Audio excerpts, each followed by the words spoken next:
ஊதிய உயர்வு கொடுத்த வரலாற்று மிக்க சாதனையை பற்றி உங்களுக்கு தெரிந்திருக்கும். கடந்த 14ஆம் தேதி நடந்திருக்கக்கூடிய இந்த ஊதிய ஒப்பந்தத்தில் சிஐடி சங்கம் கேங்மேன்களுக்கான பதவி மாற்றத்தை நாம் உருவாக்கி கொடுத்திருக்கிறோம்.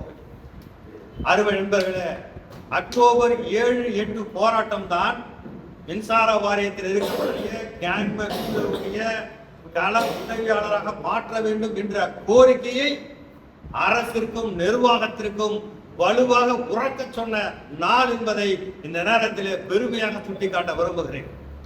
இன்றைக்கு கேங்மேன் ஊழியருடைய பதவி மாற்றம் என்பது ஒப்பந்தத்தில் அரங்கேறிருக்கிறது என்று சொன்னால், கடந்த அக்டோபர் 7, 8 போராட்டத்தில் தமிழகம் முழுவதும் பங்கேற்றிருக்கக்கூடிய 9000க்கும் மேற்பட்ட கேங்மேன் ஊழியருடைய அர்ப்பணிப்பு தான் இன்றைக்கு இந்த ஒப்பந்தத்தில் இந்த வரிகள் சேர்க்கப்பட்டிருக்கிறது என்பதை முதலில் சிஐடியு நெஞ்சை நிமிர்த்தி பெருமையோடு சொல்லிக்கொள்ள விரும்புகிறார். அருமை தோழர்களே, இந்த போராட்டத்திற்கு பிறகு 7, 8 போராட்டத்திற்கு பிறகு நாம் இணைந்தோம். இன்னும் ஒரு நாள் போராட்டத்தை தொடர்ந்திருந்தால் இந்த பிரச்சனை தீர்வு கண்டிருக்கிறோம் என்றெல்லாம் சொன்னார்கள். தோழர்களுக்கு முன்னால் பேசியிருக்கிற தோழர்கள் சொன்னார்கள், சிஐடி சங்கம் இதை முடித்திருக்க கூடாது என்று அந்த நேரத்தில் சொன்ன நண்பர்கள் எல்லாம் உண்டு, தோழர்கள் எல்லாம் உண்டு. நமக்கு தெரியும், பாரம்பரியம் நமக்கு தெரியும், இந்த பிரச்சனை எப்படி தீர்க்க முடியும், எவ்வளவு காலமாகும் என்பதுதான். அக்டோபர் 7, 8க்கு பிறகு கிட்டத்தட்ட 4 மாதங்கள் அரசுக்கு முழுமையாக இந்த கோப்புகள் அனைத்தும் அனுப்பப்பட்டு இன்றைக்கு மிகப்பெரிய மாற்றத்தை ஒப்பந்தத்தில் இணைத்து உருவாக்கிறது. அப்ப இந்த கேங்மேன் பணியாளர்களை கள உதவியாளராக மாற்றுவதற்கு என்ன தடையாக இருந்தது? அக்டோபர் 7, 8க்கு முன்பு வாரிய தலைவருடைய நிலை என்ன? அன்பிற்கினிய மரியாதைக்குரிய நம்முடைய ராதாகிருஷ்ணன் ஐஏஎஸ் அவர்கள் 8ஆம் தேதி பேச்சுவார்த்தையின் போது கேங்மேன் பணியாளர்கள் ஏற்கனவே அண்டர்டேக்கிங் கொடுத்து பணிக்கு வந்திருக்கிறாங்க. அவர்களுக்கு சீனியர் கேங்மேன், சீஃப் கேங்மேன் என்ற பதவி ஒரு வரிசை என்பது இருக்கிறது.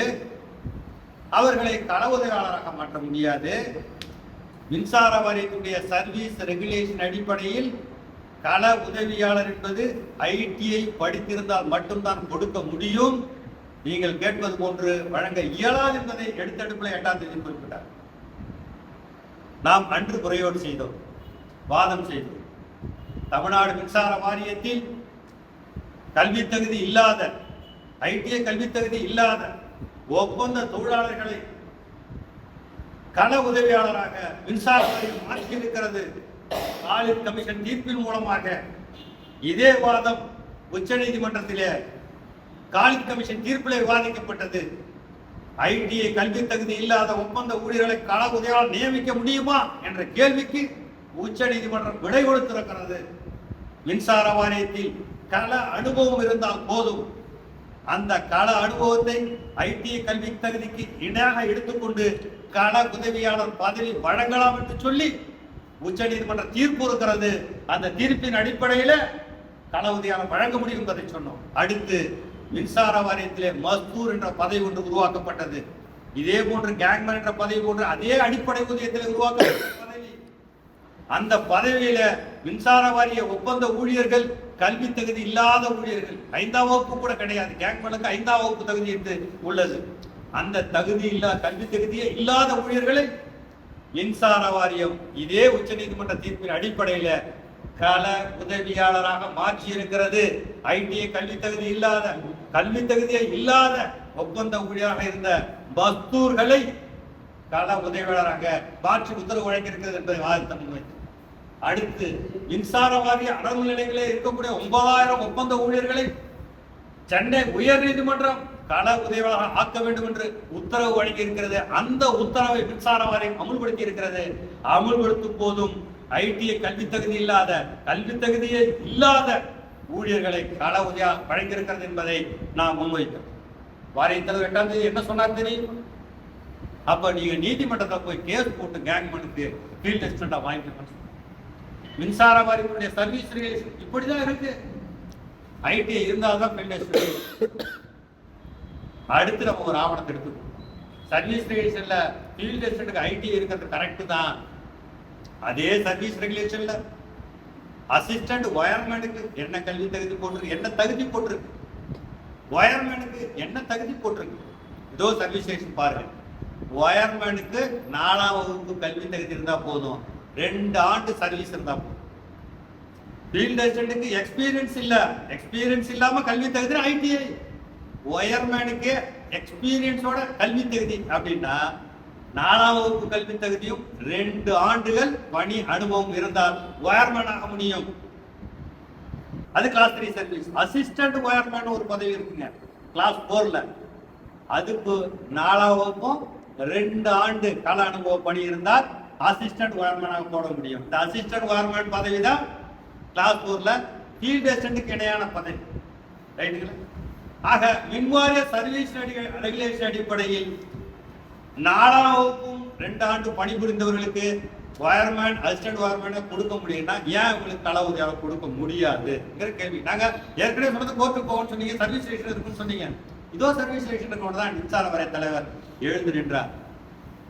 அப்ப மின்வாரிய சர்வீஸ் ரெகுலேஷன்ல ஒயர்மேனுக்கு ஐடிஐ வேணும்னு போட்டு வைக்கல, மாறாக 4ஆம் வகுப்பும் எக்ஸ்பீரியன்ஸ் இருந்தா போதும். என்னுடைய கேங் மணிக்கு என்ன இருக்குது, குறைஞ்சபட்சம் 5ஆம் வகுப்பும் 5 ஆண்டு 4.5 ஆண்டு, அப்ப நம்ம பேச்சு 4.5 ஆண்டு எக்ஸ்பீரியன்ஸ் இருக்கு, தாராளமாக மாற்ற முடியும் அப்படிங்கிறத சொன்னார்.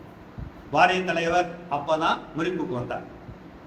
ஓகே, மின்சார வாரியத்துடைய தலைமை மற்ற அதிகாரிகள் எல்லாம் கூப்பிடுறாரு, பேச்சுவார்த்தை எல்லா அதிகாரிகளும் இருக்காங்க. இவர்கள் ஏற்கனவே சொன்ன விஷயங்கள், காலித் கமிஷனுடைய உச்சநீதிமன்ற தீர்ப்பு, பணி நிரந்தரம், மஸ்தூர்கள் பணி மாற்றம் ஒப்பந்தத்தின் மூலமாக அண்ணாமலை நிலையங்களில் ஒப்பந்த ஊழியர்கள் கல்வி தகுதியாக கொடுத்தது, மின்சார வாரிய சர்வீஸ் ரெகுலேஷன்ல ஒயர்மேன் பதவிக்கு இருக்கக்கூடிய கல்வி தகுதி, இதர தகுதிகள், அனுபவ தகுதி, இந்த அடிப்படையில ஒரு பெரிய கோப்பை தயார் பண்ணி உடனடியாக அரசுக்கு அமைச்சு அனுமதியை பெற்று இதற்கான நடவடிக்கை எடுக்கப்படும் என்று 8ஆம் தேதி ஒரு நீண்ட நெடிய பேச்சுவார்த்தைக்கு பிறகு சர்வீஸ் ரெகுலேஷன்ல நாம் சொன்ன விவரத்தை எடுத்துக்காட்டின பிறகுதான் ஐக்கிய சங்கம் ஏற்கனவே முறையீடு செய்திருக்கூடிய அதை பின்னுக்கு தள்ளி மாற்றத்தை கொண்டு வரதுக்கான முயற்சி. அப்ப இந்த அரசுக்கு கோப்பெல்லாம் போயிட்டு வரதுக்கு லேட் ஆகுது. நம்ம அந்த போராட்டத்தை 8ஆம் தேதி ஒத்தி வச்சோம். இதை ஏற்றுக்கள்னா 8ஆம் தேதி நம்ம ஒத்தி வச்சிருக்க மாட்டோம். அப்ப ஒரு கன்வீன்சினான பதில நிர்வாகம் முடிக்கிறேன்னு சொல்லும் பொழுது நாம சொன்னோம், டிசம்பருக்கு முன்னாடி இதை முடிச்சு கொடுங்க, அரசுக்கு எழுதி முடிச்சு கொடுங்க. நமக்கு நாளைக்கு நடக்காது நமக்கு தெரியும். அவர் சொன்னாரு பொங்கலுக்கு முன்னாடி முடிச்சு தரேன், மேக்சிமம் நியூ இயருக்கு முன்னாடி பண்ணுங்க அப்படிங்கிற வாதத்தோட சொன்னோம். அவரு பொங்கலுக்கு முன்னாடி பண்ணி தராங்க, ஏன்னா அவர் குயிக்கா போயிட்டு வந்துடாது அப்படிங்கிற விஷயத்த சொன்னார். அப்ப கூட தோழர்கள் சொன்னாங்க, ஏங்க அது 2 வரையும் எழுதி வாங்கிட்டு வந்துருக்கலாம் நீங்க சொன்னாங்க. கேட்டாங்க, நம்மளும் சொன்னோம் அவர்கிட்ட, ஏங்க ஒரு மினிட்ஸ் கொண்டு போனாங்க, ஏங்க இது முடிவெடுக்கிற அதிகாரம் முன்னாடி எல்லாம் போர்டுக்கு இருந்து கொடுக்கலாம், இப்ப முடிவெடுக்கிற அதிகாரம் எனக்கு கிடையாது, நீ போட்டாச்சு, இது அரசுக்கு கோப்புங்க அனுப்பி அரசு தான் முடிவெடுக்க வேண்டிய விஷயம், அரசோடு சேர்ந்து மின்வாரியமும் முடிவெடுக்கணும், அதுல நான் மட்டுமே இதை கொடுத்துறேன் இதை பண்ணிடுறேன் அப்படின்னு எந்த உத்தரவாதம் கொடுக்கக்கூடாது, சட்ட ரீதியாக செல்லாது. நான் இங்க கொடுத்துட்டு கோப்பம் அமிச்சா நீ தான் கொடுத்துட்டு அப்புறம் எதுவும் கோப்பம் அடிச்சுட்டு அரசுல கேட்பாங்க, அப்ப கொடுக்க முடியாது. நம்ம அந்த மினிட்ஸ் போடுறதுல சேலஞ்சு இருக்குதுங்கிறத அப்பயும் அவர் சீஃப் செக்ரட்டரி பேசுறாரு, உதயச்சந்திர சார்ட்ட பேசுறாரு, என்ன இந்த மாதிரி கேட்கறாங்க வைக்கிறாங்க என்ன பண்றது, திரும்ப நம்ம 9 மணிக்கு திரும்ப 11 மணிக்கு கேட்கறாங்க, இல்ல நீ அந்த மாதிரி ஒரு கமிட்மெண்ட் மினிட்ஸ் போட்டு கொடுக்க கூடாது, கோப்புகளை எனக்கு அனுப்பியிருக்குன்னு சொல்லிடுங்க, நீங்க வந்து நம்ம பரிசீலிக்கலாம் அப்படிங்கிற விஷயத்த மட்டும் சொன்னாங்க. அதுதான் நம்ம உங்ககிட்ட சொன்னோம். அதை சில பேர் கூட ஏற்றுக்கலாம், நீங்க பேசுனீங்க போட்டோ எடுத்து அனுப்பிச்சிருக்கா, வீடியோ எடுத்து போட்டீங்களா, இதெல்லாம் கேட்டாங்க. தோழர்கள் கேட்கறது தப்பு இல்லை, அவங்க அனுபவத்துல இருந்து இதை கேட்கறாங்க. நம்ம அதை குறைபாடெல்லாம் சொல்ல. இப்ப ஒப்பந்தத்துல இந்த சரத்து கொண்டு வந்து சேர்த்து, என்ன சரத்து கொண்டு வந்து சேர்த்து, கிளாஸ் 4 சர்வீஸுக்கு பதவி மாற்றம் செய்யப்படும் சரத்தை கொண்டு வந்து சேர்த்து எழுதி கொடுத்தாங்கன்னா, ஒப்பந்தம் போட்டாங்கன்னா, நம்ம சங்கம் கையெழுத்து போட்டிருக்கா, எல்லா சங்கமும் கையெழுத்து போட்டிருக்கா, சேர்மனும் கையெழுத்து போட்டிருக்காரா, அரசு தரப்பு லேபர் ஆஃபீஸும் கையெழுத்து போட்டாரா, நீ சொன்ன 4 வரி அழகா எழுதி கொடுத்துட்டாங்களா, என்ன வேணும் இல்லையா? அடுத்த நிலைக்கு வந்துட்டோமா நம்ம. ஊழலுடைய கேள்வி என்னன்னா, கள உதவியாளர் அதுல வராம கிளாஸ் 4 கொடுங்க என்ன. இது நாம வந்து 14ஆம் தேதி ஒப்பந்தத்தில் இந்த சரத்தை கொண்டு வரோம். 13ஆம் தேதி 12ஆம் தேதி 10ஆம் தேதிகள்லாம் தெம்பா ஒரு சங்கம் ஐக்கிய சங்கம் அப்படி சுற்றி வர்றாங்க. ஊரா சீஃப் செக்ரட்டரி எல்லாத்தையும் கடிதத்தை கொடுக்குறது, சேர்மன் கடிதத்தை கொடுக்குறது. என்ன கடிதம், ஃபீல்ட் அசிஸ்டன்ட் போடணும்னா ஐடிஐ இருக்கணும், சுப்ரீம் கோர்ட்ல அதை சொல்லுது, இங்க சொல்லுது, அதை சொல்லுது, எல்லாத்தையும் எழுதி 6 பக்கம் 7 பக்கம் 10 பக்கம் கடிதத்தெல்லாம் நீங்க படிச்சிருப்பீங்க. ஐக்கிய சங்கம் கேங்மேன்களை ஃபீல்ட் அசிஸ்டண்டா மாற்றக்கூடாதுன்னு கொடுத்த கடிதத்தை நீங்க படிச்சிருப்பீங்க. சீஃப் செக்ரட்டரி கொடுத்த கடிதம், பினான்ஸ் செக்ரட்டரி கொடுத்த கடிதம், எனர்ஜி செக்ரட்டரி கொடுத்த கடிதம், தமிழக அரசு கொடுத்த கடிதம் எல்லாம் கொடுத்து இதை தடுக்கிறதுக்கு, இதை செய்யக்கூடாதுன்னு சொல்றதுக்கு அவங்க போய் எல்லாம் கேட்டுருக்காங்க. நாம என்ன கண்டம் பாருங்க, இவங்களை போடுங்கன்னு சொன்னோம். 10,000 ஐடிஐ படிச்சவங்க எடுங்கன்னு நம்ம கோரிக்கை வச்சிருக்கோம், எழுதி கொடுத்தோம். காலியிடங்களை நிரப்புக, பேஜில் மேனரை நிரப்புக, ஐடிஐ படித்தவர்கள் எடுக, ஒப்பந்த தொழிலாளிகள் நிரந்தரப்படுத்துக, இதெல்லாம் நம்ம எழுதி கொடுக்கணும். அவங்க இதெல்லாம் போய் கேட்கல. கேங்மேனை ஃபீல்ட் அசிஸ்டண்டா போடக்கூடாதுங்கிறது எழுதி மாற்றி மாற்றி போய் கொடுக்குறாங்க. அரசு நிர்வாகம் பிரச்சனை ஏற்படுதா? இப்ப ஒருவேளை ஒப்பந்தத்தில் எப்படி இருக்குன்னு வச்சுக்கிறாங்களா, ஃபீல்ட் அசிஸ்டண்டா கேங்மேனை ஃபீல்ட் அசிஸ்டண்டா போடுறோம் மாத்திரத்துக்கு நாங்கள் நடவடிக்கை எடுக்கிறோம் சொன்னா ஒப்பந்தம் எடுத்து போய் கோர்ட்டில் கொடுத்து அதை போடக்கூடாதுன்னு ஒரு ஸ்டே வாங்க. எப்படின்னா ஸ்ட்ரெயிட்டாக சர்வீஸ் ஸ்டேஷன் கொடுப்போம், கொண்டு போவாங்க. என்ன கொண்டு போவாங்க, அதில் ஃபீல்ட் அசிஸ்டன்ட் பதவிக்கு ஐடிஐ போட்டுருக்காங்க. இங்கே இந்த கேங் பண்ணா ஏற்கனவே அப்பாயின்மெண்ட் 5ஆம் வகுப்பு தான் எடுத்திருக்காங்க. இவங்கள ஃபீல்ட் அசிஸ்டண்டா மாற்ற போறோம்னு இவங்க சொல்றாங்க, ஒப்பந்தம் போட்டிருக்காங்க. இது நிறுத்துங்கன்னு கோர்ட்டில் போனா அவன் எதையும் பார்க்க மாட்டான். இந்த உத்தரவை பார்த்து ஸ்டே கொடுத்துருவோம். இப்போ என்ன போட்டிருக்காங்க ஒப்பந்தத்தில், கேங்மேன் கள உதவியாளராக மட்டும் இல்ல, கிளாஸ் 4 உள்ள பதவிகளில் பதவி மாற்றம் செய்வார்கள். கிளாஸ் 4 என்னென்ன இருக்குது, ஃபீல்ட் அசிஸ்டன்ட் இருக்குது, நான் சொன்ன அசிஸ்டன்ட் வார்மன் இருக்குது, ஹெல்பர் கம் மீட்டர் ரீடரும் இருக்குது. எல்லாம் கிளாஸ் 4 இருக்கக்கூடிய பதவி தான். இன்னும் பல பதவி 4ஆம் பல பதவிகள்லாம் இருக்கு. ஹெல்பருக்கு இணைய ஃபீல்ட் அசிஸ்டன்ட் இணையான பதவிகள்லாம் இருக்கு. எப்படி கேங்மேன் கிளாஸ் 4க்கு மாற்றுவார்கள். கிளாஸ் 4ல எல்லா பதவியும் இருக்குது நான் சொல்லிட்டேன். ஃபீல்ட் அசிஸ்டன்ட் இருக்குன்னு சொல்லிட்டேன், அசிஸ்டன்ட் வார்மன் இருக்குன்னு சொல்லிட்டேன், அதுக்கு இணையான பதவி. அதற்கு இவர்கள் எப்படி மாற்றப்படுவார்கள் சொல்றாங்க, பிரசிடென்ஸ் அடிப்படையில் மாற்றப்படுவார்கள். பிரசிடென்ஸ்னா என்ன, ஏற்கனவே நடந்த நடைமுறை அடிப்படையில் மாற்றப்படுவார்கள். ஏற்கனவே நடந்த நடைமுறை என்ன, காலித் கமிஷன்ல உச்ச நீதிமன்ற தீர்ப்பின் அடிப்படையில் கல்வி தகுதி இல்லாதவர்களுக்கு கள உதவியாளராக மாற்றியது. அடுத்து எப்படி மஸ்தூர்களுக்கு கல்வி தகுதியே இல்லாதவர்களுக்கு கள உதவியாளராக மாற்றியது. அனல் மின் நிலையங்களில் கூடிய ஒப்பந்த தொழிலாளிகளை கல்வி தகுதியே இல்லாதவர்களுக்கு ஃபீல்ட் அசிஸ்டண்டாக மாற்றியது. இதுதான் பிரசிடென்ஸ். இந்த அடிப்படையில் மாற்றுவார்கள் அப்படின்னு நம்ம போட்டு வச்சிருக்கோம் இல்லையா.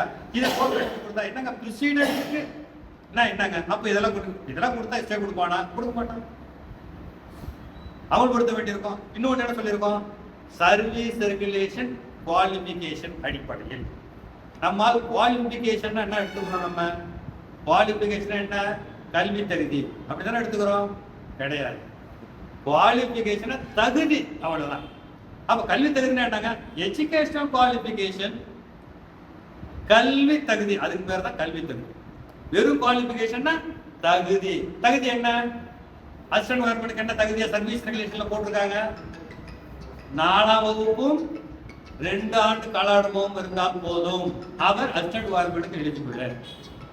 வார்மனுக்கு என்ன எலிஜிபிள், 4ஆம் வகுப்பும் 2 ஆண்டு கால அனுபவம் இருந்தால் போதும். சர்வீஸ் ரெகுலேஷன் தகுதிகள் அடிப்படையில். அப்ப உனக்கு ஐடிஐ கல்வி தகுதி தேவையில்லை, வெறும் இந்த ஏரியா மட்டும் எடுத்தாக்கா, சர்வீஸ் ரெகுலேஷன் குவாலிஃபிகேஷன் எடுத்தா மட்டும், அந்த ஏரியா மட்டும் முடிவு எடுத்தா கூட அசிஸ்டன்ட் வார்மன் சொன்னது அதுக்கு இப்ப பதவி கொண்டு வந்துடும். பிரசிடென்ஸ் எடுத்தா காலித் கமிஷன் அந்த தீர்ப்பை நேரடியாக கல்வி தகுதியிலான ஃபீல்ட் அசிஸ்டன்ட் போடும். ஆக இந்த அடிப்படையில் பிரசிடென்ஸ் அடிப்படையில் குவாலிஃபிகேஷன் சர்வீஸ் ரெகுலேஷன் அடிப்படையில் அசிஸ்டன்ட் வார்மனோ ஃபீல்ட் அசிஸ்டண்டோ எது வேணா பண்ணிக்கணும். ஆக அனைவரையும் ஃபீல்ட் அசிஸ்டண்டா மாட்டணும். இது யாராவது தடை வாங்க முடியுமா, ஐக்கிய சங்கம் போய் தடை வாங்க முடியுமா, முடியாது. அப்ப கிளாஸ் 4ல ஃபீல்ட் அசிஸ்டன்ட் இருக்கு, அசிஸ்டன்ட் வார்மன் இருக்கு, ஹெல்பர் கம்ப்யூட்டர் இருக்கு. அப்ப ஹெல்பர் கம்ப்யூட்டருக்கு என்ன இருக்குது, 10ஆம் வகுப்பு டிகிரி எது வேணா படிச்சவங்க, டிப்ளமோ முடிச்சவங்க, ஐடிஐ முடிச்சவங்க ஹெல்பர் கம்ப்யூட்டர் கூட நம்ம போட்டிருக்கோம் ஒரு காலத்துல. அதனால இப்ப பிஇ முடிச்ச ஆட்களுக்கு, டிப்ளமோ முடிச்ச ஆட்களுக்கு, ஐடிஐ முடிச்ச ஆட்களுக்கு எல்லாம் ஃபீல்ட் அசிஸ்டன்ட் தான். கல்வி தேதி இல்லாத ஆளுக்கு ஃபீல்ட் அசிஸ்டன்ட் தான். ஏன்னா பிரசிடென்ஸ் அடிப்படை, ஏன்னா சர்வீஸ் அசிஸ்டன்ட் வார்மன் பதவி அதுக்கு இணையான பதவி இருக்கிறது. ஆக மின்சார வாரியத்தில் கேங்மேன்களை பதவி மாற்றம் செய்து கிளாஸ் 4ல் இருக்கக்கூடிய கள உதவியாளர் பதவி, அசிஸ்டன்ட் வார்மன் பதவி என்பதை மாற்றுவதற்கான முழுமையான சரத்துகளை இன்றைக்கு மின்சார வாரியத்திற்குரிய மரியாதைக்குரிய ராதாகிருஷ்ணன் ஐஏஎஸ் அவர்களும் சீஃப் செக்ரட்டரி உதயச்சந்திரன் சார் அவர்களும் நாமும் இணைந்து நாம் மட்டும்தான் இதை கொடுத்துருக்கோம். நல்லா கேட்டுக்கோங்க. இப்ப இந்த பிரசிடென்ட்ஸை வேற யாராவது எழுதி கொடுத்தாங்களா, எந்த சங்கமாவது போய் ஒரு டீட்டெயில் 10 பக்கம் கடிதம் கொடுத்துருக்காங்களா? நாம இன்னைக்கு ஒன்றும் கடிதத்தை வெளியிட்ட. கொடுத்த 9ஆம் தேதி அன்னைக்கு கடிதத்தை வெளியிட்டோம். 9ஆம் தேதி பேச்சுவார்த்தை பேசின வாரங்கள்லாம் இருக்குல்ல, இந்த விஷயங்கள டீட்டெயிலா இணைச்சு காலிஃப் கமிஷன் தீர்ப்பு மிகப்பெரிய பஞ்ச், இவ்வளவு பெரிய பஞ்ச் இணைச்சு கொடுத்தோம். மஸ்தூர் ரிலேஷனா மாறின உத்தரவுகள் இணைச்சு கொடுத்தோம். அனல்மணிய தீர்ப்பு அது மாற்றக்கூடிய உத்தரவு இணைச்சு கொடுத்தோம். இந்த பிரசிடென்ட்ஸ் உத்தரவு எல்லாத்தையும் இணைச்சு ஒரு வலுமிக்க கடிதத்தை யார் கொடுத்தார்கள் என்று சொன்னார், சிஐடி சங்கம் மட்டும்தான் கொடுத்தது என்பதை அப்ப கேங்மேன் சங்கம் அதை கொடுக்கல, இல்ல ஒர்க்கர் ஃபெடரேஷன் அதை கொடுக்கல, தோமுசா அதை கொடுக்கல, இதர பல சங்கங்கள் இதை கொடுக்கல. சிஐடி மட்டும் கொடுத்திருக்கிறது, மற்றவர்கள் கொடுக்க முடியல என்பதை நான் குற்றச்சாட்டு சொல்லவில்லை, கொடுக்கவில்லை என்பதுதான் உண்மை. உண்மையிலே கூட பல சங்கங்கள் இந்த ஒப்பந்தத்தில் கூட இந்த கேங்மேன் பிரச்சனையை அதர் சங்க தலைப்படம் கொண்டு வந்து சேர்ந்தாங்க. அதை கூட மற்றவர்கள் விரும்பவில்லை, ஏற்கவில்லை, கொடுக்கவில்லை. சிஐடி மட்டும்தான் இந்த ஒப்பந்தத்தில் வலிமைமிக்க சங்கமாக இதை சேர்த்திருக்கிறோம், மாற்றி இருக்கிறோம். ஆக இன்றைக்கு கேங்மேன் பல ஊழியர்கள் கிளாஸ் 4 இருக்கக்கூடிய பதவிக்கு சட்ட ரீதியாக தடுக்க முடியாத அளவில் அப்ப லீகலின் போட்டிருக்காங்க. என்ன லீகலினா, ஏற்கனவே கேங்மேனுக்கு அந்த காலிங் கமிஷன்ல போடக்கூடிய உச்ச நீதிமன்ற தீர்ப்பு இருக்கு, அனல்மணிய தீர்ப்பு இருக்குது, சமவேளைக்கு சம ஊதிய தீர்ப்பு இருக்குது. எல்லா தீர்ப்பும் நமக்கு தான் தவிர இதெல்லாத்தையும் நம்ம கொடுத்து இந்த பதவி மாற்றத்தை யாராலும் தடுக்க முடியாது, ஐக்கிய சங்கத்தால் தடுக்க முடியாது. ஒப்பந்தத்தில் அரங்கேற்றி விட்டோம், அவங்களும் கையெழுத்து போட்டிருக்காங்க. ஆக மிகப்பெரிய மாற்றத்தை உருவாக்கி இருக்கிறோம் என்று சொன்னார். இதை வெற்றி மகிழ்வோடு அனைவரும் கொண்டாட வேண்டும். இதற்கான செயல்பாட்டு உத்தரவுகள் நம்ம தேர்தல் முடிஞ்ச பிறகு அரசுக்கு எழுதி இந்த ஒப்பந்தம் ஏற்கனவே நீங்க 7-8 போராட்டத்துல 2 லைன் கூட வரலையே தலைவா, எழுதி கொடுக்கலையே தலைவா, காட்டலையே தலைவர்னு சொன்னீங்க. எழுதி இப்ப கம்ப்ளீட்டா கண்ணில் காட்டாச்சு. எந்த சங்கம் மாற்று சொல்ல முடியாது. யாராவது நடக்கலாம் சொல்றாங்களா? முடியாது. ஏதாவது துண்டறிக்கை போட்டுருக்காங்களா? சிஐடி சொல்றது பொய்ன்னு யாராவது துண்டறிக்கை போடுறாங்களா? யாரும் போட முடியும். எல்லாரும் என்ன செய்யறாம இன்னைக்கு திருடனுக்கு தேல் போட்ட மாதிரி ஒப்பந்தமே நிறைவேறக்கூடாதுன்னு சொன்னோம். நம்ம எல்லா சங்கமும் யாரும் ஒப்பந்தத்தை கிளாஸ் 3 and 4 நிறைவேறினால தான் இது வந்துச்சு. எந்த சங்கமும் ஒப்பந்தமே போடக்கூடாதுன்னு சொன்னாங்க. ஆக ஒப்பந்தமே நிறைவேறக்கூடாதுன்னு சொன்னோம், ஒப்பந்தத்தை நிறைவேற்றிருக்காங்க. ஊழியர்களுக்கான உரிமையும் பெற்றிருக்கிறாங்க. சிஐடியு ஒரு மகத்தான சாதனையை இந்த நேரத்தில் கேங்மேன் பதவி மாற்றத்துக்கு செய்திருக்கிறது என்பதை பெருமையோடு சொல்லி நான் நிறைவு செய்கிறேன். தோழர்களே, நன்றி, வணக்கம்.